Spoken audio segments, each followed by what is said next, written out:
Good afternoon, traders. This is Christian from Tropic Trade Group, and this is your end of day market recap for Wednesday, June 26th. Well, another day is in the books, and we've got Wednesday, Thursday, Friday, and that is it in terms of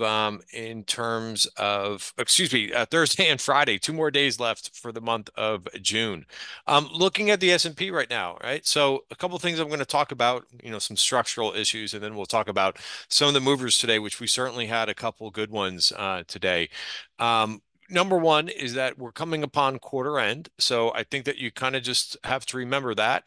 There's like window dressing, there's going to be some portfolio rebalancing. So something to kind of be prepared for. You should not be surprised if there's some type of movement out of stocks into bonds or the other way around. I don't really have much information about that. I know that there was a report out from Goldman, but that was more about CTAs, not so much about portfolio rebalancing. But it is going to be end of quarter and a month, so I would be on the lookout for that.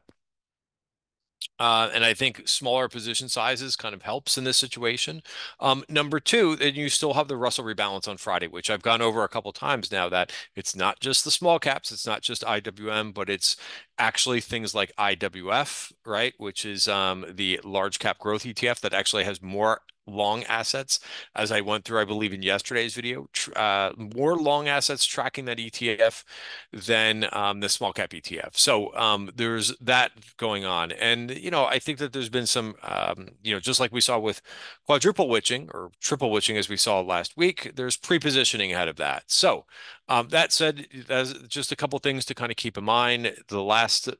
We know that the last week of June is seasonally weak, but if you kind of look at what's going on here with the S&P, it just kind of shows how strong this market is right now. And again, the week is not over, so I don't want to jump to conclusions, but it just looks like we're putting in some sideways consolidation.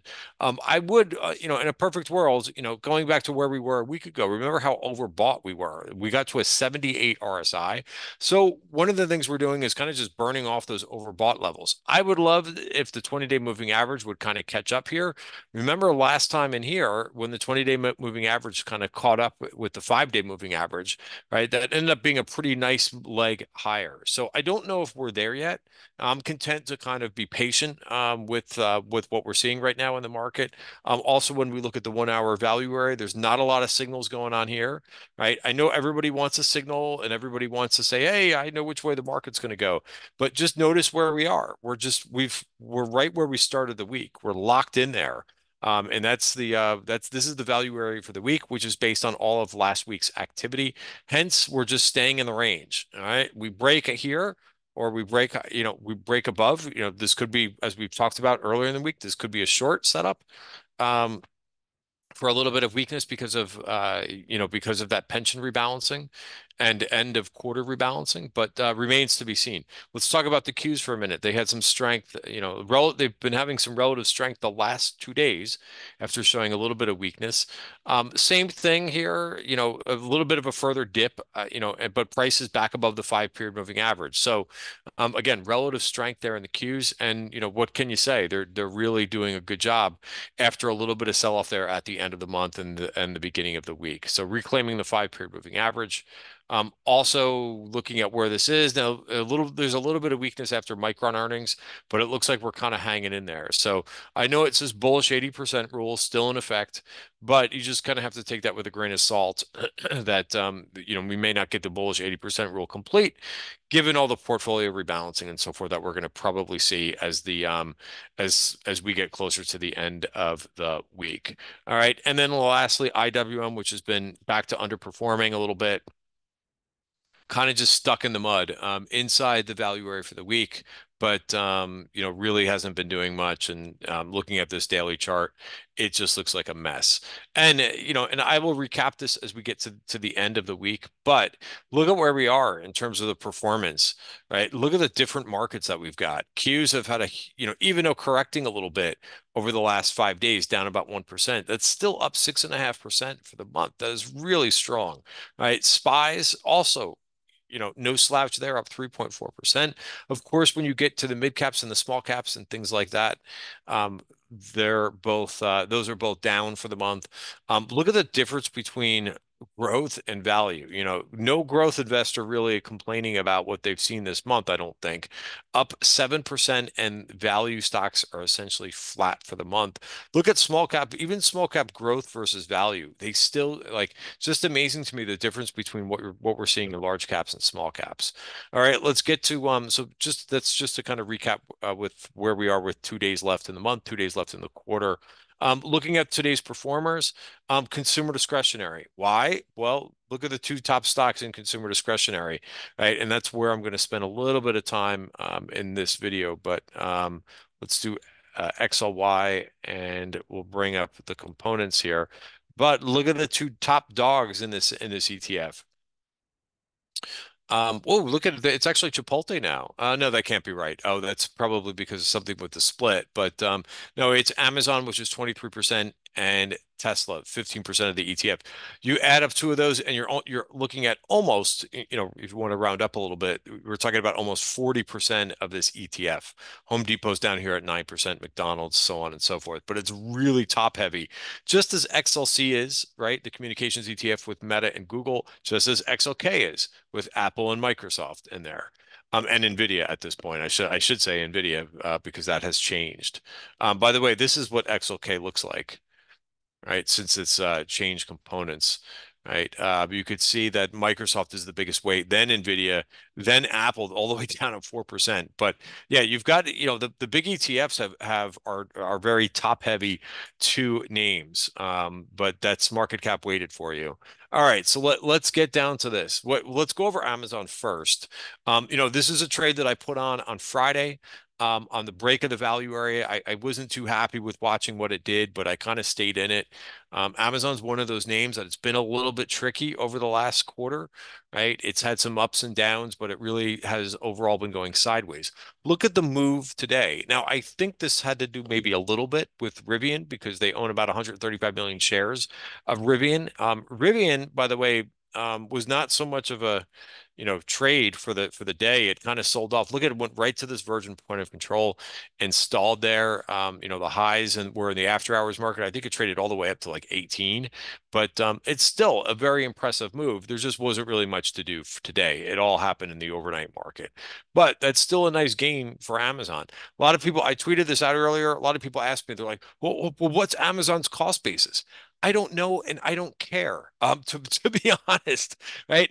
You have to think about moving forward, right? I don't know why people are looking at like, is it really going to matter if it's $4, $5, $20, $18?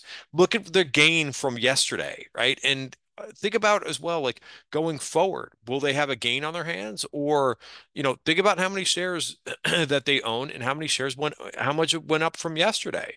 I don't know what looking back 5 years ago and finding out where they purchased Rivian or what their cost basis is. I don't know really how that's going to affect the stock price going forward, right? It's all about, moving forward and looking at the gain today that should translate to Microsoft's profit today, right? And where Microsoft and sorry, and where Amazon, not Microsoft, where Amazon was yesterday. This is simple stuff, right? But to think that you're going to try to like, oh, well, what's the cost basis?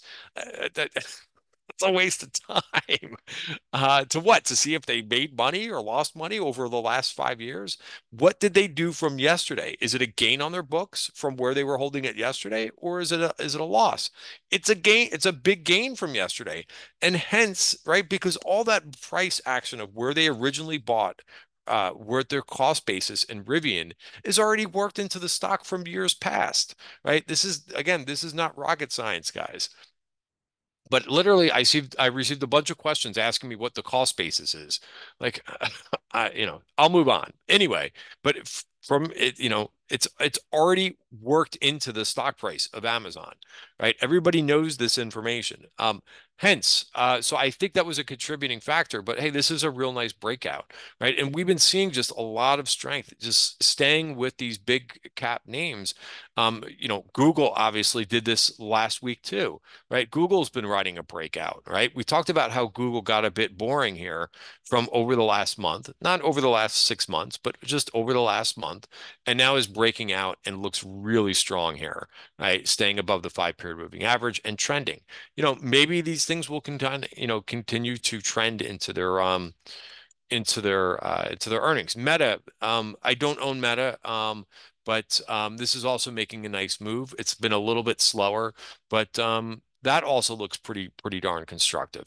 Apple had a decent day. I day traded a little bit of Apple today because I thought it might be a little bit more of I saw there was a little bit of weakness in NVIDIA, and sometimes Apple likes to outperform when NVIDIA is a little bit weak, right? Found support, 5-day moving average, and moving back up. Speaking of NVIDIA, we might as well go over that chart really quickly. But it actually did okay there at the end of the day and moves back above the 5 period moving average. A bit wishy-washy, right? And I was on Benzinga earlier, and they pressed me on this. They said, well, what do you think NVIDIA is going to do? And I said, I think it will end up going higher. I think it's a leader in right now. And is it extended? Did it get extended? Absolutely. And maybe it consolidates like it's done previously. I think that's what's in the cards for NVIDIA in the short term. But overall, I think that the trend is very strong, and I don't see a reason why it breaks trend and goes lower. Right? Again, I'm a trend trader, so I'm going to tell you to stick with the trend until it's not.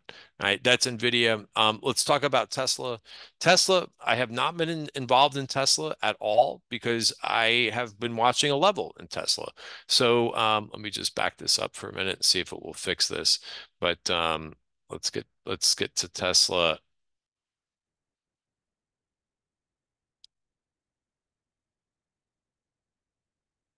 Oops, let me just pause this video while this. All right, I had to pause the recording there just to fix a little bug I was dealing with. So Tesla. So first of all, this level right here, right, which is 190.61. You've been hearing me talk about this level for literally like 3 months. I was waiting for and the week's not over, so we've got 2 more days. This is a developing weekly candle, right? And we'll bring up the weekly chart first so that you can kind of see what I mean. But this value area is based on so this is the value area for the year, and that's based on the market profile from all of last year, right? All of the activity from last year. When we put closely around one standard deviation around that, you're going to get very significant levels. And that significant level for me is 190.61. So taking it with a grain of salt, because again, I don't want to let this run up without me. But we still have a couple more days, so it's a developing candle. But right now, it's breaking into the value area, and that level is 190.60. Now, it's possible you could see a candle like this by the end of the week. So you have to really kind of pay attention to the next couple of days. But for now, it looks pretty good, and I'm going with it.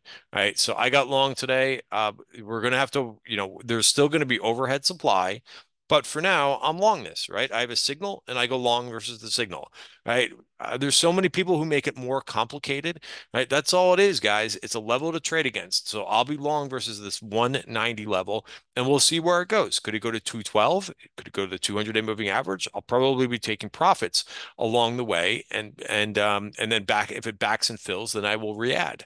Right. This is just trading 101, right? And knowing where some overhead supply really helps. Also at 200 spot 36, that's probably where I'll take a target, right? And I already took some off of this trade because the way that Tesla has been trading is it starts and it stops, it starts and it stops. So while I've got some money, some profits, I took a little bit of profits today, right? And put that money in my pocket, and then we'll see. Now, if it happens to come in a little bit, maybe comes into 191.50, then I might add a little bit because it will still be above my level, right?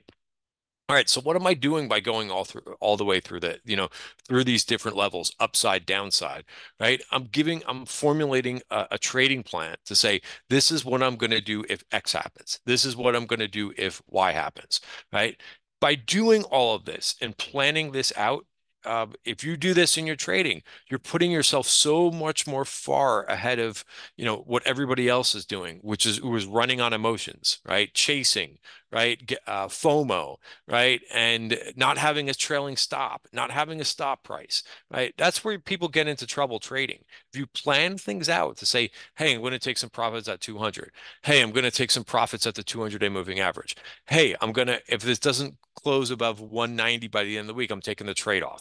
Hey, if it comes into 190 and it holds it, 191 and a half, I'm going to add a little bit back, right? Where are you going to take targets? Where are you going to take profits?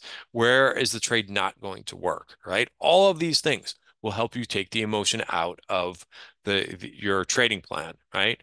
Um, right? And this way you're not surprised by any of this too, right? You could remain cool, calm because you have a plan together. Because obviously, right? No one knows what's going to happen with this, where this is going to go.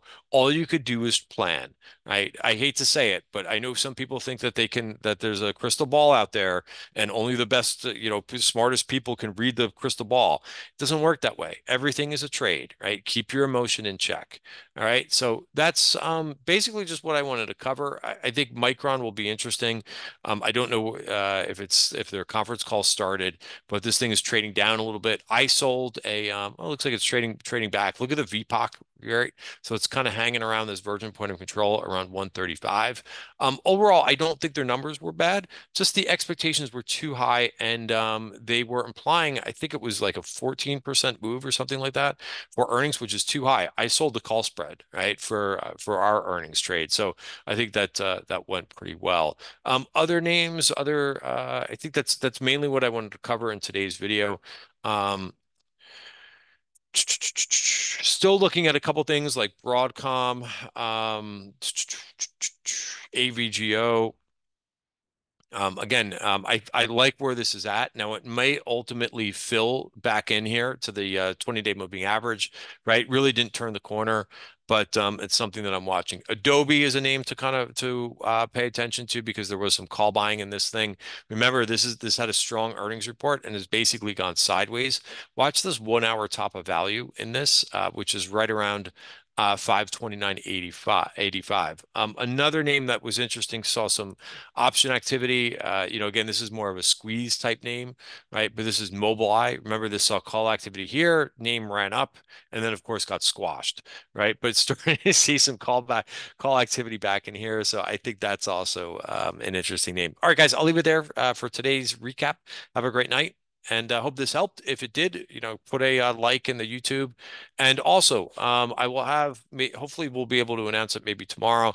We will have a bundle for the second half of this year, where you could purchase our trading room for 6 months, 6 months price discounted, as well as 6 months of the MarketWebs value areas. If you like this, planning out your trades and so on and so forth, then we will offer this with a discounted program so that you can gain access to the MarketWebs on TradingView for 6 months for just one price, which includes the trading room, so that I can help you as you go along if this is new to you.